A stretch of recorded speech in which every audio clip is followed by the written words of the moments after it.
Practice community. Make sure everyone's muted. Okay, so today's session is all about how to start a podcast. And all of you know me, but I'm Alex. I'm the host of the Sober Yoga Girl podcast.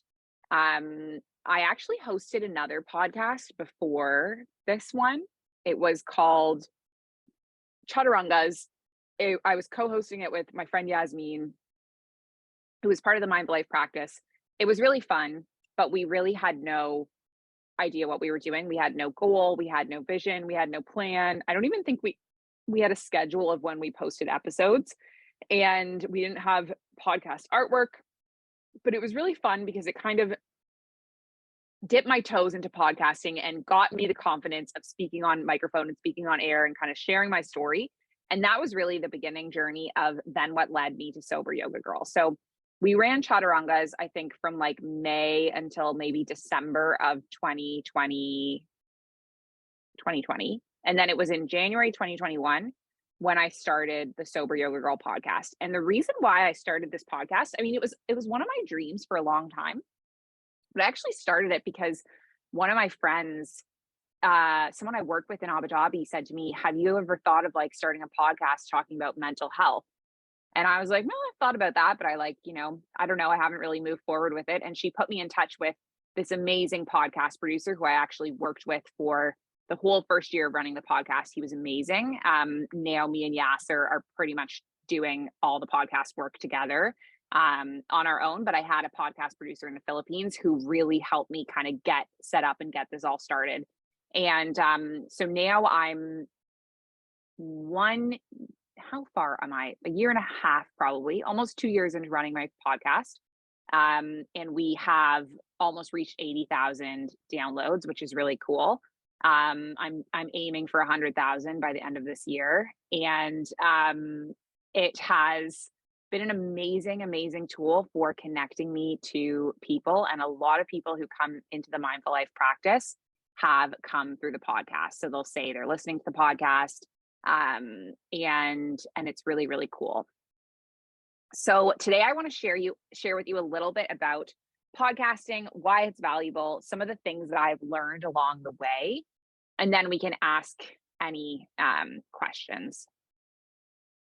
So the first thing is, I'm just wondering if anyone has an idea about this. Why is starting a podcast a useful business strategy? Does anyone have any thoughts? So something that podcasts can be really beneficial for is for nurturing your audience. So as a business owner, there is this marketing funnel, which I had no idea about, and I learned more about as my journey went on working in business. And I learned all these things along the way. So starting the Mindful Life practice, I didn't know any of this stuff, but basically we want to gather leads of people, and that can be through Facebook group, through Instagram, through just like physical marketing, through speaking engagements. You want to gather leads of people's names and their contact information.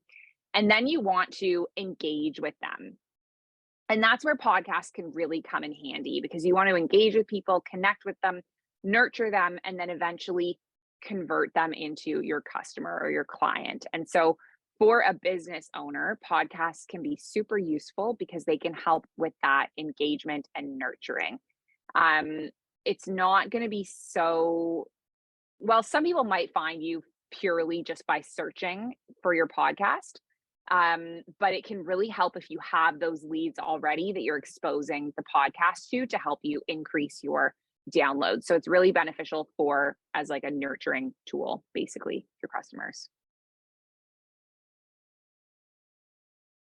So basically, it can work really well to help you nurture your audience, to educate your audience, to inspire them. It can help you to create community. It can increase your credibility, as Jenny said. It can help you build connections, and these people will someday turn into your members, your clients, the people that you are working with. So I want to share with you some of the things that I've learned, some key steps when you're starting a podcast. The first thing is to come up with a clear theme, structure, and concept for your show. So this was the biggest thing that I struggled with in the first show that I did with Yasmin. The show was called Chaturangas, and like all we did was basically chat. We had no interview script. We had no plan on who we were going to interview. I don't think we had a posting schedule. There wasn't really a theme. Like, we would have guests on, but some people would, it was like, who is this for? Is this for yoga teachers? Is this for sober people? Is this for the members of our community? Because everything kind of had a different angle at it. Like we had one guest on, Kat, who was talking about trauma informed yoga, which would really be a kind of like aimed at a yoga teacher listener. Whereas then we had some yoga teachers on, and we weren't really giving context into like who they were, telling their story. It was really just a chat, like an unstructured interview. And so that biggest thing I learned the second time around is that you have to have a theme and a structure and a concept. And so even within every episode I do, every time I have a guest on, it has the exact same structure. And the whole point of the show is like gathering people's sober stories and sharing their sober stories. And that is what is really resonated with people. And I have had different episodes here and there about like mental health or yoga or whatever, but we have like a main theme and concept and structure, which is it's mostly sobriety stories. And the title Sober Yoga Girl has actually worked really well for me because a lot of people tell me that they just type in sober yoga into the podcast search, and that's how they find me. So if you can use keywords like sober yoga or whatever they are, like the thing chaturangas, we thought it was super clever and fun. We're like, oh, we're chatting like chaturanga. But no one is searching the word chaturanga into podcast search engines, right? Whereas the word sober yoga is really searchable. So think when you're titling something about what are like some keywords that people in your niche would be searching. And then the other thing I wanted to share when starting is that you don't need the fanciest equipment. So I just use Zoom to record, and I use a Rode microphone. And I actually don't even have my Rode microphone when I travel anymore because it's like pretty big. And I sometimes use my AirPods and it's fine. It's not the best sound quality. But I just don't feel like bringing all my equipment with me, and it's worked fine. And also I'm interviewing guests on Zoom and I don't really know what their sound quality setup is going to be like. So I found that it works totally fine for startup in this setting. And then in the future, you might want to like upgrade and use a proper sort of podcasting studio. We've talked a lot about that. I did at one point have someone in helping me film and had this nice setup, and it ended up just being like way too expensive, and the benefit wasn't coming back for me. So I paused that for a moment, and I'm just like doing it pretty much DIY, and it's working really well. So yeah, that. Okay, the next thing I want to share is something that's been really helpful for me is to get organized with a spreadsheet and a content tracker. So we have a big spreadsheet that we keep where every single time I interview someone, I put it on the spreadsheet, what the interview is, when the release date is going to be. I put the podcast episode description. That's all on this spreadsheet. And it's actually the top bookmarked page on my Google Chrome because often I'm doing interviews on the go. Actually, I'm behind on these current ones of this week. Speaking of them, I have to pop them in from the BYOB week, but usually I'm interviewing guests on the go. It'll be sandwiched between like a meeting and then a yoga class or whatever. And if I don't do it right away, then I'll forget and I'll lose interviews. So I always, whenever an interview is done, I save the Zoom file and then I pull up this spreadsheet and just title it and put in little description, put in the date that it's due. And that has helped me massively because again, when we were doing chaturangas in the first time I started a podcast, we had no organization sheet at all like this. So we had no idea how many episodes we had coming up, how many we had recorded, when our release dates would be. And this has really helped me make sure that one comes out almost every single Thursday. There's been a few, we're coming up on 2 years, and there's been a few Thursdays when I have missed episodes because my life has just whatever, it just hasn't been possible. But for the most part, I've been able to come up every Thursday with an episode. And if you need help with this, like my podcast producer was incredible at helping me get organized in the beginning. And it ended up being like it was pretty expensive to work with him, which is why I'm no longer working with him. But I worked with him for like a year and he was incredible in helping me get organized. So if you do want an extra help with that, or even like he can help sort of set everything up on launching things onto your social media platforms and actually doing all the behind the scenes work with the podcast. So he was just a really great resource that kind of got me all organized with all of this.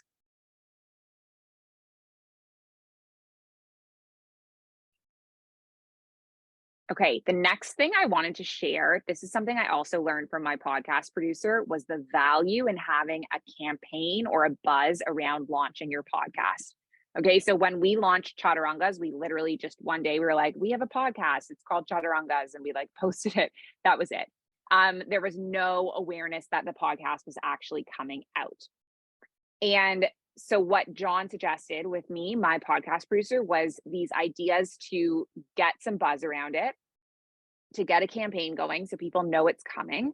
And that way that's going to increase your downloads on the first day. So I posted something, I think I had some artwork options and I said like, vote on your favorite artwork. I announced the launch date. And then this was a key thing that John suggested with me: share multiple podcast episodes in one day. So I thought that I would just do one on the first day and then one a week later. But the thing is, if someone finds your podcast and wants to listen to it more, then they'll binge listen to all the episodes, and then you'll get a lot more downloads in one day than you would over a period of time. So if you really want to increase the visibility and the amount of listeners, put out a few episodes in one day, and that will boost your downloads. And the other thing I've learned about this is,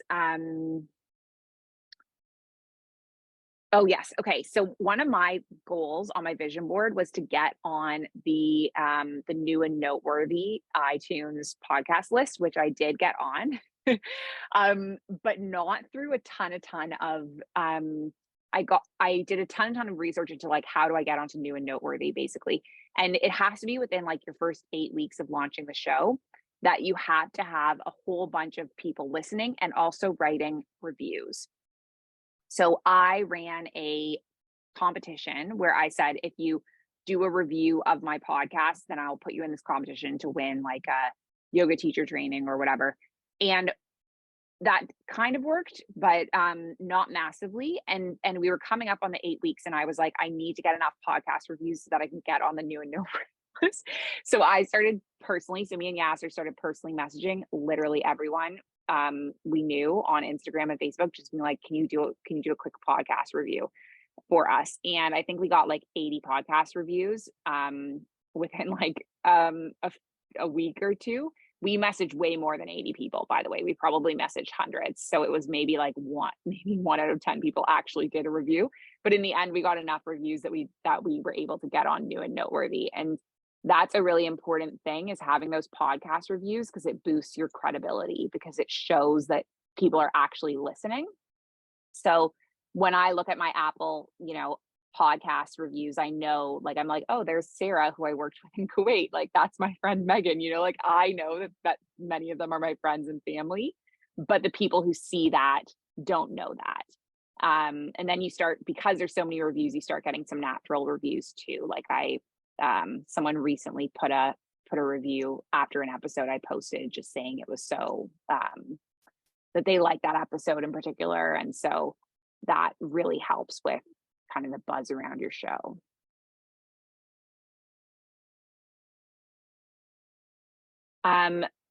Okay, network and collaborate with other podcasters, coaches, yoga teachers, and people in your field. So this has been massive for me.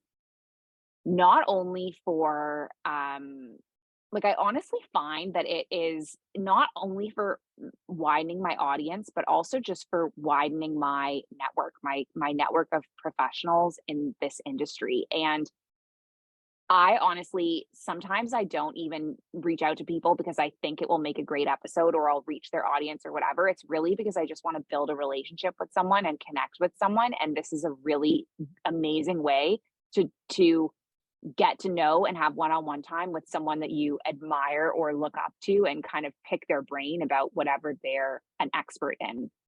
So I started interviewing people. I never planned for my show to be like 90% interviews, but I just loved doing them so much, especially in the first month. I think I did like 30 interviews in the first month, and I had this huge backlog, and we were actually releasing 2 a week for a while because I had so many. And that's just because I loved talking to people and hearing their stories. So this is like the biggest benefit of having a podcast is just the ability to network and collaborate with other people. And something that I do is that I have it as part of the agreement that these people will market this episode to their audience as well. So they check a box saying that they will send it out on their email list. Now, I don't like police that. Like I'm sure some of them don't actually do that in the end, but some of them do share it, and that's really amazing because it reaches new people. And then there's some people that then invite me to be on their show because I've invited them to be on mine. And so that works really cool in this kind of collaboration. And then there's people like, I had Ralph Gates on the show, and then that was really cool. And he agreed to be on it again. And then that helps you with, as soon as you get a couple big names, then when you're reaching out to other big names, you can like name drop those big names. So like when I, got Tommy on the show, Tommy Rosen, I said to him, Ralph Gates was on the show, and like I know that they're friends and they know each other. And so that has really helped with kind of building that network of really inspiring and noteworthy guests.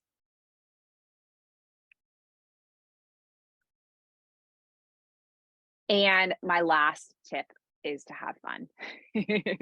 So have fun with it, because that really is what it is. It should be a joy, and it shouldn't be something that adds more stress to yourself or more procrastination or more anything. It should just be a really fun project.